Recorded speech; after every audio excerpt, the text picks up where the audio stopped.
നല്ല ക്രൗഡുണ്ട്. കോഴിക്കോട് ഒരു വീട്ടിലായിരുന്നു. അപ്പോൾ ആ പാട്ട് ഷൂട്ട് ചെയ്യുമ്പോൾ ഓൾമോസ്റ്റ് അത്രയും ക്രൗഡ് ആ വീട്ടിൽ നിൽപ്പുണ്ട്. ഒരു കല്യാണ വീട് പോലല്ലേ. അപ്പോൾ അത്രയും പേരും ഉണ്ട്. പെട്ടെന്നാണ് ഷോട്ട് പറഞ്ഞത്. സിബിചേട്ടൻ പറഞ്ഞു, ഒന്നുമില്ല, അത് എങ്ങനെയാണ് ഒരു ഉറപ്പ് കൊടുക്കുന്നത്, ഇങ്ങനെ നിങ്ങൾ ലാലിനൊരു ഉറപ്പ് കൊടുക്കണം. ഡിസ്കഷൻസ് ഒക്കെ ഉണ്ടല്ലേ. അടുത്ത് സിബിചേട്ടനൊക്കെ അടുത്ത് വന്ന് വളരെ കാര്യമായിട്ട് പറഞ്ഞു തരും. അപ്പോൾ നമ്മൾ ഇപ്പൊ ഈ പാട്ടിനിടയ്ക്ക് പെട്ടെന്ന് നിർത്തി പോവുകയാണ്. നിർത്തി പോകുമ്പോൾ നമ്മൾ ഒരു ഉറപ്പ് കൊടുക്കണം. കാരണം പതറിപ്പോകരുത്, നമ്മൾ ജയിച്ച് നിൽക്കണം, ഈ നല്ല കാര്യം ഒന്ന് നടന്നു വിട്ടട്ടെ. ഒരു ഊമ്പപ്പെണ്ണിന്റെ കല്യാണമാണ് നടക്കുന്നത്, നടന്നു തീരുന്നവരെ നമ്മൾ തളർന്നു പോയാൽ പോയി. അപ്പൊ അതെല്ലാം വരണം, നമുക്ക് എന്ത് ചെയ്യാൻ പറ്റുന്നത്. അപ്പൊ ഒരു കാര്യം ചെയ്ത് ഒരു ഉറപ്പ് ഇങ്ങനെ കൊടുക്കുന്നത് എങ്ങനെയാ. അപ്പൊ നമ്മൾ സാധാരണ ഉറപ്പെന്ന് പറയുമ്പോൾ പെട്ടെന്ന് നമുക്ക് തോന്നുന്നത് അതൊക്കെ അല്ലേ പിടിച്ചു നിൽക്കണം എന്ന് പറയും. ചേട്ടാ അങ്ങനെ ഒന്ന് ചെയ്ത് നോക്കിയാലോ. വരണം, ഒരു ടേക്ക് എടുത്തു നോക്കാം. അപ്പൊ അതെല്ലാം മനസ്സിൽ ഒന്ന് വരുത്തിയാൽ മതി കേട്ടോ. അതിങ്ങനെ വരുമ്പോ എങ്ങനെയാണെന്നുള്ള മനസ്സിലൊന്ന് വരുത്തിയാൽ മതി.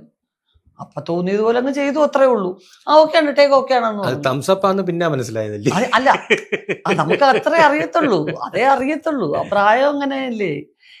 ഞാൻ അവിടെ 19-20 വയസ്സെങ്ങാണ്ടേ ഉള്ളൂ അതിനകത്ത്. അപ്പൊ നമുക്ക് അത്ര വലിയ ജീവിതാനുഭവങ്ങളോ കാര്യങ്ങളോ ഒന്നും പറയാനില്ല. അപ്പൊ അങ്ങനെ ചെയ്തതാണ്. പക്ഷെ അത് പിന്നെ ഇപ്പൊ നിങ്ങൾ പറയുമ്പോ അന്നൊന്നും ആരും അത് പറഞ്ഞിട്ടില്ല കേട്ടോ. ആരും പറഞ്ഞിട്ടില്ല സത്യമായിട്ടും. സ്റ്റേറ്റ് അവാർഡ് മെൻഷൻ ഉണ്ടായിരുന്നില്ലേ? പിന്നെ തീർച്ചയായിട്ടും 3ാമത്തെ അവാർഡ് അത് കൂടെ ചേർത്തിട്ടാണ്. 2ാമത്തെ അവാർഡ് ആ സിനിമയുണ്ടായിരുന്നു.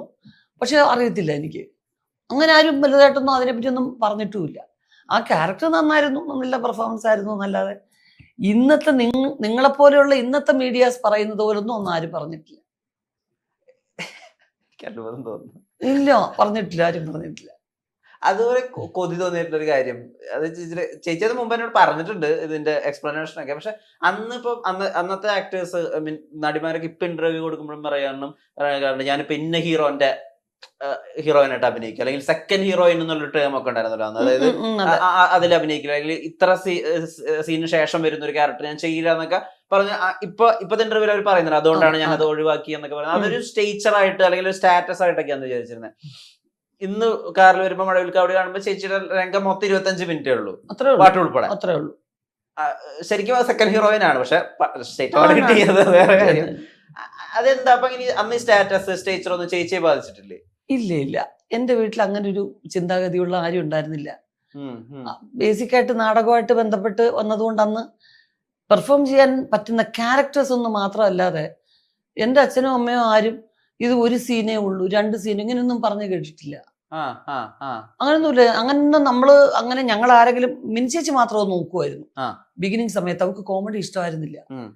കോമഡി ചെയ്യാനേ അവര് നല്ലോണം ബേസിക് ആയിട്ട് കോമഡി ഒക്കെ പറയും, പക്ഷെ അവർക്ക് സിനിമയിൽ സീരിയസ് ആയിട്ടുള്ള നല്ല റോൾസ് ചെയ്യാനായിരുന്നു ആഗ്രഹം. അങ്ങനെ ചില സിനിമയിൽ നിന്ന് അവള് വിട്ടിട്ട് വന്നിട്ടുണ്ട്. കലച്ചേച്ചിക്ക് മിനിച്ചേച്ചിയുടെ ഓഫേഴ്സ് ആണ് പലതും എനിക്ക് വന്നിട്ടുള്ളതും. ബാലനടിയായിട്ട് ഞാൻ അഭിനയിച്ചതും മിനിച്ചേച്ചിയുടെ ഓഫറാണ്. മിനിച്ചേച്ചി അഭിനയിക്കേണ്ട പടമാണ് കലച്ചേച്ചി അഭിനയിച്ചത് ആദ്യമായിട്ട്. അങ്ങനെയൊക്കെ വന്നിട്ടുണ്ട്. കാരണം അവളാണ് ഒരു സെന്റർ ഓഫ് അട്രാക്ഷൻ.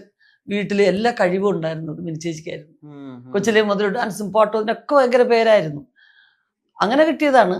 പക്ഷെ അങ്ങനെ മിനിച്ചേച്ചി മാത്രം പറയും വേണ്ട ആ റോൾ എനിക്ക് വേണ്ട, അത് വെറുതെ ഇങ്ങനെ കൊമേഡിയന്റെ കൂടെ വെറുതെ നടക്കുന്ന റോള് ഞാൻ ചെയ്യില്ല, ഇല്ല ഈ പടം ഞാൻ ചെയ്യില്ല. ചില സിനിമയിൽ പോയിട്ട് 2 ദിവസം വർക്ക് ചെയ്തിട്ട് തിരിച്ചു വരും, അങ്ങനെയൊക്കെ ചെയ്യും. പക്ഷെ എൻ്റെ അമ്മ പറഞ്ഞിട്ടുള്ളതൊക്കെ നമുക്ക് കിട്ടിയ അവസരം ഏറ്റവും നന്നായിട്ട് പ്രയോജനപ്പെടുത്തുക.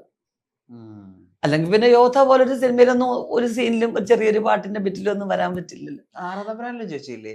6ാം നമ്പറിൽ ഓടുന്നത് ചേച്ചിയല്ലേ? ഇല്ല, മധുമൊഴിയാതെ നിന്നെ തേടി. അല്ല, അതെന്റെ കണ്ണുകൾ. അത് ഏതോ സിനിമയിൽ നിന്ന് എവിടുന്ന് എടുത്ത് ഇട്ടതാ കേട്ടോ. അതെ, അതും കണ്ടുപിടിച്ചു നിങ്ങളൊക്കെ. ഒന്നും ആരും കണ്ടുപിടിച്ചിട്ടില്ല, എങ്ങനെയോ കണ്ടുപിടിച്ചു. അതിലെ ഒരു പ്രധാനപ്പെട്ട കാര്യം നമ്മൾ പറഞ്ഞില്ലേ, നമ്മള് ഇടയ്ക്ക് വെച്ച് സംസാരിച്ചില്ലേ, ന്യൂ ജനറേഷൻ എന്നൊക്കെ പറഞ്ഞു. അങ്ങനെ ഒരു ജനറേഷൻ ഇല്ല. അവരെന്ന് പറയുന്നത് ഭയങ്കര ഷാർപ്പുള്ള ആണ്. ഇപ്പൊ വന്ന കുഞ്ഞുങ്ങള് ഭയങ്കര ഷാർപ്പ് വിദ്യ. പിന്നെ നമുക്ക് എല്ലാവർക്കും പറഞ്ഞില്ലേ, എന്തുകൊണ്ട് ഈ കുട്ടികൾ അത് ഇതൊക്കെ ശ്രദ്ധിക്കുന്നുണ്ട്, ഇഷ്ടം പോലെ സമയമുണ്ട്. കാരണം ഞാൻ പഠിക്കുമ്പോൾ അല്ല നമ്മളൊക്കെ പഠിക്കുമ്പോൾ, അത് ജനറേഷൻ അല്ല പറയുന്നത്, പഠിക്കുമ്പം ഈ ടെക്നോളജി ഇത്ര ഇത് ചെയ്തിട്ടില്ല. നമ്മൾ ഇന്ത്യയുടെ തലസ്ഥാനം ഏതാന്ന് ബുക്കി നോക്കി പഠിച്ചെഴുതി ഇന്ത്യ ന്യൂഡൽഹി, ഇന്ത്യ ഒന്നുമില്ല. ഇപ്പൊ പിന്നെ വിഷ്ണുവിന് പഠിക്കാൻ എത്ര ഇത് വേണേലും ഉർവശിയുടെ ഹിസ്റ്ററി ഇങ്ങോട്ട് പോരട്ടെ ഇങ്ങ് പോരുകയാണ്. അപ്പോൾ ആ സമയം നമ്മൾ കുഞ്ഞുങ്ങളെ തന്നെ പറഞ്ഞിട്ട് ഇപ്പോഴും തന്നെ കുഞ്ഞുങ്ങളെ ഇഷ്ടം പോലെ സമയം ഉണ്ടാവും പഠിക്കാൻ, എല്ലാം കുറച്ച് സമയം മതി, വീട്ടിൽ വരാൻ, ബൈക്ക്. അപ്പൊ ആ സമയത്ത് എക്സ്ട്രാ ടൈം നമ്മൾ അവരെ ഒന്ന് ശ്രദ്ധിച്ചാൽ അത് ഓക്കെ. അതിന് നല്ലോണം നിങ്ങൾ ശ്രദ്ധിക്കുന്നുണ്ട്. ശ്രദ്ധിക്കുമ്പോൾ നമ്മൾ എങ്ങനെ ശ്രദ്ധിക്കണമെന്ന് വെച്ച് കഴിഞ്ഞാല് ഞാൻ പലപ്പോഴും പറഞ്ഞിട്ടുണ്ട്, ഈ ജനറേഷൻ ഗ്യാപ്പ് എന്ന് വെറുതെ പറയുന്നതെന്ന് എല്ലാവർക്കും പറയും. അവരെന്തായാലും നമ്മളെ ഇങ്ങോട്ട് കൊണ്ടുവരാൻ പറ്റത്തില്ല. കാരണം അവരുടെ ലെവലിലുള്ള എഡ്യൂക്കേഷൻ സിസ്റ്റം ഒക്കെ വളരെ ഹൈ ആണ്. നമ്മൾ അങ്ങോട്ട് കയറി ചെന്നാൽ പോലെ പിന്നെന്തോന്ന് ജനറേഷൻ. ചേച്ചി ഇപ്പം ഈ പടത്തിനെ പറ്റിയിട്ട് നമ്മൾ ഉള്ളൊഴുക്കിന്റെ സമയത്ത് തന്നെ ചേച്ചി പറഞ്ഞു ഒരു പ്രൊഡക്ഷനിൽ ഒരു പടം വരുന്നുണ്ട്, ഫുൾ തമാശയാണ്. ഇപ്പം തമിഴില് ചേച്ചിക്ക് ഒരു വലിയ ഓഡിയൻസ് ഉണ്ടല്ലോ അപ്പുറത്ത് കോമഡി ചെയ്യുന്നത്. ഇപ്പം മൈക്കിൾ മാതൃ കാമരാജൻ തൊട്ട് ശിവമനസ്സുക്കൾ ശക്തി തൊട്ട് അവിടെ അങ്ങ് എടുക്കുക ഒരു ഏരിയ അൺഎക്സ്പ്ലോർഡ് ആയിട്ട്. അപ്പം അവിടേക്ക് ഒരു തമിഴ് പടം, തമിഴില് ഒരു ഉർവശിയുടെ ഒരു പടം, അങ്ങനെ പ്ലാൻസ് ഉണ്ടോ? അങ്ങനെയായിരുന്നു വിഷ്ണു ഇത് ഉദ്ദേശിച്ചിരുന്നേ. ഓക്കെ. ഒരു 10-12 വർഷങ്ങൾക്ക് മുമ്പ് ഞങ്ങൾ അങ്ങനെ വിചാരിച്ച ഇത് നമ്മൾ ഓപ്പൺ ചെയ്തത്. തമിഴിൽ നമ്മൾ പ്രൊഡക്ഷൻ തുടങ്ങാം, TV പ്രൊഡക്ഷൻ ഓൾറെഡി ഉണ്ട്, അപ്പൊ നമുക്ക് അങ്ങനെ ആവാം, ഒരു ഗ്യാപ്പ് എടുക്കാം എന്ന് വിചാരിച്ചിരുന്നപ്പോ കൃത്യം മോന്റെ ജനനവും കാര്യങ്ങളും ഒക്കെ ആയിട്ട് ഞാൻ അഭിനയിക്കുന്ന കുറെ പടങ്ങളൊക്കെ വിട്ടിട്ട് ഒരു കുറെ അങ്ങ് ഗ്യാപ്പായി. ഗ്യാപ്പ് വന്നപ്പോ ഈ പ്രൊഡക്ഷൻ എന്ന് പറയുമ്പോൾ നമ്മൾ പ്ലാൻ ചെയ്ത് വെച്ചിരിക്കുന്നതൊക്കെ പണവുമായിട്ട് ബന്ധപ്പെട്ടതായതുകൊണ്ട് അതൊക്കെ അങ്ങ് മാറിപ്പോവും. പോസ്റ്റ്പോൺ ചെയ്ത് അങ്ങ് പോവുമായിരുന്നു. പിന്നെ നോക്കിയപ്പം തമിഴില് പഞ്ചായത്ത് എന്ന് പറയുന്നതിന് പിന്നെ ആ വാക്ക് ഉപയോഗിക്കുന്നത് തന്നെ അയ്യോ എന്താ அவங்க 2 പേർക്കും പെരിയ പഞ്ചായത്ത് എന്ന് പറഞ്ഞാൽ എന്തോ ഒരു വഴക്കുണ്ടായി. അത് നമ്മൾ തീർക്കാൻ പോയതിന് ആ പഞ്ചായത്ത് എന്ന് പറയുന്നത് മധ്യസ്ഥം വഹിക്കുക. വിഷ്ണു ആരുമായിട്ടോ വഴക്കുണ്ടായി, ഞാൻ വന്നത് ശരിയാക്കി വിട്ടു. അപ്പൊ ഇങ്ങനെ ഉപയോഗിക്കുമായിരുന്നു. അത് നമുക്ക് കൂടുതലും മനസ്സിലാക്കാൻ പറ്റുന്നത് മനസ്സിലായെന്ന് പറയുമ്പോൾ ഞാൻ പറഞ്ഞു ഇല്ല, ഒരു കൃത്യമായിട്ടുള്ള ഒരു കാര്യങ്ങൾ പഞ്ചായത്തിൽ നടക്കുന്ന കാര്യങ്ങൾ അറിയാവുന്ന ഒരു ഏരിയ നമ്മൾ ചെയ്യുന്നതല്ലേ നല്ലത്. അങ്ങനെ നമ്മുടെ ഫ്രണ്ട്സും ഫാമിലി ഫ്രണ്ട്സും ഇതൊക്കെ അറിയാവുന്ന കഥ അറിയാവുന്ന കുറെ പേരൊക്കെ മലയാളത്തിൽ ചെയ്യാം. ഈ ആണുങ്ങളെയും ചേച്ചി രസകരമായിട്ട് ട്രോൾ ചെയ്തിട്ടുണ്ട്, അല്ലെങ്കിൽ ഒരു എതിർപ്പ് പോയിട്ട് അറിയിച്ചിട്ടുണ്ട്. ഇപ്പം മറ്റേ ഉർവശി എന്നുള്ള പാട്ടുണ്ടാവുന്നതിന്റെ പിന്നിലത്തെ കാര്യം പോലും നമുക്കറിയാം. ഭാര്യയുടെ അടുത്ത് ഇങ്ങനെ സ്ത്രീകൾ എഴുതുന്നത് ശരിയല്ല എന്ന് അവിടെ ഒരു എതിർപ്പ് പറഞ്ഞിട്ടുണ്ട്. അല്ലെങ്കിൽ പിടക്കോഴി 1 നൂറ്റാണ്ടില് ആണുങ്ങളെ ഒരുപാട് ശാസിക്കുന്ന പെൺപിള്ളേരെയും ട്രോൾ ചെയ്തിട്ടുണ്ട് അതിനകത്ത് എഴുത്തില്. അപ്പൊ പറയുന്നത് കുറച്ച് ഹാസ്യരൂപേണ അല്ലെങ്കിൽ ലൈറ്ററായിട്ട് പറഞ്ഞാൽ ആളുകൾ എടുക്കും, അങ്ങനെ ഒരു വിഷൻ ഉണ്ടോ ചേച്ചിക്ക്? അല്ല, തീർച്ചയായിട്ടും നമ്മളിപ്പം വളരെ നിസ്സാരമായൊരു കാര്യം, ഇപ്പം ഇവിടുന്ന് ഒരാള് വന്നിട്ട് ഈ ടേബിൾ ഒന്നെടുത്ത് അങ്ങോട്ട് നീക്കി എന്ന് വിചാരിക്കുക, എനിക്കത് ഇഷ്ടപ്പെട്ടില്ല. ഞാനത് ഏത് ഭാവത്തിൽ വേണമെങ്കിലും പറയാം, മനസ്സിലായില്ലേ? അപ്പൊ ഞാൻ കുറച്ചൊരു തമാശയായിട്ട് എന്താ ഈ മേശ ഇവിടെ കിടക്കുന്നതുകൊണ്ട് എന്തെങ്കിലും കുഴപ്പമുണ്ടോ, അവിടെ തന്നെ ഇട്ട് വയ്ക്കും എന്ന് പറഞ്ഞാൽ ചിലപ്പോൾ അവർക്ക് ദേഷ്യം വരത്തില്ല. തിരിച്ച് ഞാൻ കുറച്ച് ഹാർഷായിട്ട് എന്തിനാ ഞാൻ അവിടെ ഇട്ടിരിക്കുന്ന ടേബിൾ നിങ്ങൾ എന്തിനാ എടുത്തങ്ങോട്ട് മാറ്റിയത്, അതിനൊരു മാനേഴ്സ് ഉണ്ടോ നിങ്ങൾക്ക്?